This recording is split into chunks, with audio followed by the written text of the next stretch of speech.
오랜만에 스시 리뷰입니다. 한국에 안 가본 스시야가 있을까 싶을 정도로 다양하게 다니시는 선생님이 계시거든요.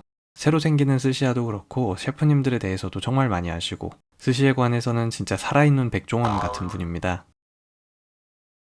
마침 서로 시간이 맞아서 신사동 스시 유겐을 같이 다녀왔습니다.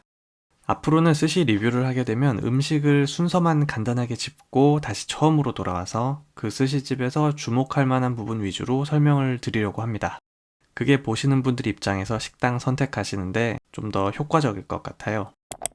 스시육엔 오늘 담당 셰프님은 이승재 셰프님이라고 22년 봄까지는 스시 다정에서 근무하셨던 셰프님입니다. 말씀드린 것처럼 우선 음식부터 순서대로 한번 쭉 볼게요. 반딧불 오징어, 전복, 참돔, 쥐치, 문어, 대게, 목돔, 맑은 국물, 흑점 줄전갱이, 한치, 참돔, 북쪽 분홍새우, 새끼 전갱이, 잿방어, 참치 속살, 참치 뱃살, 보리새우, 청어, 장국, 보스턴산 성게, 금태밥, 고등어 봉초밥, 붕장어, 국산 성게, 오이마리, 계란구이, 녹차와 자두 아이스크림의 순서입니다. 그리고 오늘의 술. 맨날 근력 운동해야 되는데 생각만 하고 간으로만 운동을 하고 있네요. 차가운 호지차 그리고 입가심으로 생강과 줄기상추절임이 준비됩니다. 첫 요리는 아스파라거스와 불똥꼴뚜기입니다. 호타루이카, 매오징어, 반딧불 오징어 등등으로 불리는 재료인데 이름 그대로 정말로 한밤중에 보면 물이 져서 모여서 빛을 냅니다. 그게 굉장히 근사하다고 그래요. 저도 한 번쯤 보고 싶기는 한데 보러 가는 건 귀찮아서 유튜브로 봤습니다. 유튜브 짱! 여러분은 지금 식당 가는 것도 귀찮아하는 음식 리뷰 유튜버를 보고 계십니다. 이 접시는 일단 아스파라거스 조리가 잘 됐습니다. 풀비린내 없고 고소하고 씹을 때 아삭하고 근데 표면이 매끈한 걸 보면은 구운 요리는 아니죠. 데치기만 했는데도 고소함이 구운 아스파라거스에 절대로 밀리지가 않습니다. 이치방 다시를 살짝 썼다고 하시더라고요. 감칠맛 불어넣는 과정에서 고소함도 더 또렷하게 잡힌 것 같습니다. 이치방 다시는 전에도 설명드렸지만 간단히 말하면 다시마랑 말린 생선포로 낸 국물입니다. 다시마에서 글루탐산을 뽑고 생선에서 이노신산을 뽑아서 일본 국물 요리의 가장 기본이 되는 감칠맛을 만든다. 그래서 일본 국물이라서 이치방 다시라고 부릅니다. 글루탐산만 10, 합쳐서 쓰거나 이노신산만 10 합치는 것보다는 글루탐산 10, 이노신산 10을 쓰면 감칠맛이 30, 40이 됩니다. 세트 아이템처럼 시너지 효과가 생기는 거죠. 이노신산을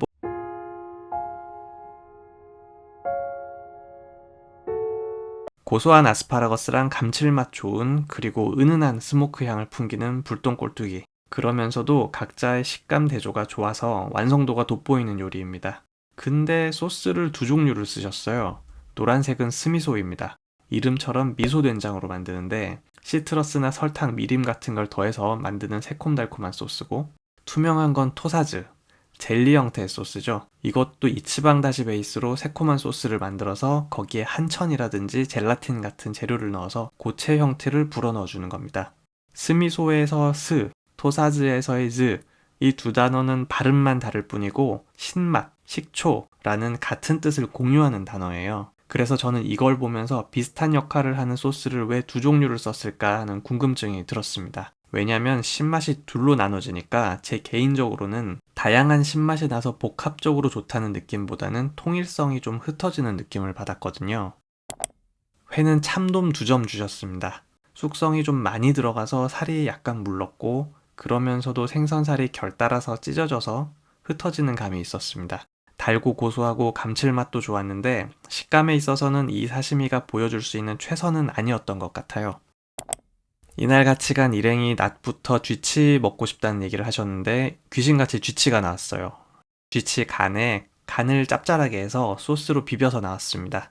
쥐치가 정말 탱탱한 식감에 간도 제대로 돼서 지방의 고소한 맛이 확실하게 풀어져서 풍미가 좋아요. 고소한 향과 맛이 뭔가 예전에 경험했던 쥐치 간 범벅이랑은 다르다고 느껴서 여쭤봤는데 마늘을 살짝 넣어서 변주를 주셨더라고요. 쥐치 회랑 쥐치 간만 섞으면 향이 부족하기 쉬운 조합인데 향채소를 한두 가지 섞어서 요령 있게 완성도를 높인 좋은 접시였습니다. 문어는 왼쪽에 두툼한 걸 먼저 입에 넣고 씹었다가 너무 놀랐는데 제가 최근에 먹은 타코 야와라카니 중에서는 가장 질기고 퍽퍽한 질감이었어요. 진짜 깜짝 놀랐는데 오른쪽은 또 부드럽고 괜찮더라고요. 왼쪽 부위만 분해 효소가 일을 안 했어요. 문어는 삶기 전에 망치로 열심히 두들겨주면 살이 부드러워지는데 하필 딱 이 부분만 좀 덜 맞은 것 같습니다. 대게입니다. 내장이랑 섞어서 색이 물든 부분은 좀 더 아래쪽에 깔고 살결 하얗고 예쁜 부분은 따로 빼놨다가 위에 얹어서 받았을 때 시각적으로 보기 좋고 아래로 내려가면 대게 내장의 풍미가 제대로 나옵니다. 이런 작은 디테일들을 챙기는 게 참 좋죠. 찍어 먹는 소스는 카니스라고 새콤한 소스인데 종종 찍어 먹을 때도 있고 심지어 부어 먹기도 하지만 이날은 게맛이 그 자체로 좋았어요. 한번 찍어 먹어보고 나니까 이 게에게는 이 정도 신맛이 어울리지는 않는다는 생각이 들어서 그냥 소스 없이 먹었습니다. 옥돔 사쿠사쿠 그리고 초당 옥수수 튀김입니다. 옥돔은 발라진 간장 맛이 바베큐나 불고기를 연상하게 해서 풍미가 좋고 맛있었어요. 모 치킨집의 간장 소스 생각이 났습니다. 하지만 비늘이 살짝 덜 튀겨진 부위가 있어서 식감이 좀 아쉬웠고 초당 옥수수는 재료에서 나온 단맛은 좋았지만 이것도 튀김 상태는 좋지 않았어요. 튀김옷이 굉장히 단단하고 꾸덕하게 잡혔습니다. 맑은 국 재료는 살이 상당히 실한 바지락입니다. 큰 거 골라서 쓴다고 하시네요. 조리 시간을 정말 가볍게 가져가서 식감도 산뜻하고 쫄깃합니다. 초밥은 흑점 줄전갱이로 출발합니다. 생선이 좀 차가워서 밥과 온도 차이가 있었는데 의도된 부분인지는 모르겠어요. 샤리가 참 맛있습니다. 간이나 산미가 자연스럽게 부드럽고 특히 밥알 식감이 좋아요. 밥알이 하나하나 잘 살아있고 탱탱하면서도 단단한 저항감은 없어서 식감이 되게 좋은 위치에 있습니다. 샤리에 살짝 은은하게 쿰쿰한 발효향이 있습니다. 적초를 살짝 배합해서 쓴다고 하시네요. 스시를 쥐기 위해서 생선이나 재료를 자르는 걸 일본어로 키리츠케라고 합니다. 이건 한치인데 키리츠케가 정말 자잘하게 들어갔어요. 그래서 약간 흰도떼기 새우를 모아서 스시를 쥔 것 같은 느낌도 나고 그러네요. 시소를 확실하게 넣어주셔서 향긋하고 산뜻하고 식감 가볍습니다. 향으로부터 제대로 중심이 잡혀서 오징어의 단맛이랑 조화도 좋고요. 맛이 되게 또렷하다는 인상을 주는 단새우입니다. 단새우라고 많이 부르기는 한데 사실 표준명은 북쪽 분홍새우고요. 금태와 더불어서 사람들이 이 악물고 표준명 안 불러주는 재료로 투톱입니다. 왜 이렇게 또렷한 단맛일까 생각을 했는데 코부지메가 되게 잘 됐습니다. 다시마의 감칠맛이 더해지면서 단맛이 상대적으로 더 진해졌어요. 기름이 박력 있게 나오는 건 아니지만 살맛이 깔끔하고 우아한 새끼전갱이입니다. 보통은 전갱이 초밥이라고 하면 식초와 잘 섞이는 산뜻한 맛이나 전갱이 지방 같은 걸 장점으로 꼽는데 식감도 절대로 빼놓을 수 없는 전갱이의 장점이라고 생각합니다. 유겐의 장점 중 하나인데 밥이 정말 맛있습니다. 형태도 좋고 밥알에서 오는 매끈한 표면 감각이 좋아요. 뭘 얹어도 맛있습니다. 시각적으로도 좋고요. 사진으로 봐도 밥알이 하나하나 잘 살아 있습니다. 이런 밥이면 네타로 밥경차를 얹어놔도 맛있을 거예요. 코다리부터 가지무침까지 다 맛있게 먹을 수 있는 샤리입니다. 보스턴산 성게라고 하면 미국 북동부 성게입니다. 캐나다 접경 부근의 바다에서 오는 성게고 동부 성게가 있으면 서부 성게도 있죠. 서부는 주로 캘리포니아입니다. 미국 대륙에서 오는 성게는 사실 더 북쪽으로 가면 캐나다도 있는데 노량진 수산시장에서 만나게 되는 가격으로 봐선 아무래도 미국 성게보다는 캐나다 성게가 좀 낮게 쳐지는 것 같습니다. 그리고 남미로 가면 거기서 훨씬 더 또 가격이 더 내려가고요. 장국은 색이 좀 붉은 걸로 봐서 아까미소를 쓰신 것 같고요. 금태밥을 받다가 뺏겼다가 다시 받았습니다. 이 금태밥 나오기 직전에 장국 주실 때 숟가락도 같이 하나 주셨어요. 그래서 좀 당황했습니다. 왜냐면 일본의 국물 문화는 숟가락을 잘 안 쓰거든요. 일본은 국물을 떠먹는 게 아니라 마시는 문화이고 그래서 국물 요리를 스이모노라고 부릅니다. 한자로는 흡물, 호흡할 때 흡자, 숨을 들이마시잖아요. 마실 흡이거든요. 물은 물건, 사물 할 때 물. 그래서 합치면 마실거리 정도로 해석이 됩니다. 그래서 숟가락은 장국이 아니라 금태밥을 먹는데 쓰는 용도였다. 뭐 그런 쓸데없는 얘기를 하려고 긴 얘기를 했네요. 보통 생선을 굽는다고 하면 껍질 방향 위주로만 가열을 해서 구워도 거의 조리가 완성이 되는데 이 금태는 안쪽도 열이 닿아서 어느 정도 익어 있습니다. 이러면 금세 뻣뻣해지기가 쉽죠. 그래도 금태 정도 되는 수분과 지방의 생선이라서 오버쿡까지는 아니었고 맛있게 먹었습니다. 고등어 봉초밥입니다. 1년을 봄부터 샌다고 하면 올해 최고의 봉초밥이었습니다. 셰프님은 아직 기름이 덜 올랐다고 하셨는데 그게 중요한가 싶을 만큼 여러 요소에서 잘 조작된 요리, 좋은 의미로요. 요리라는 게 재료를 조작하는 거 맞잖아요.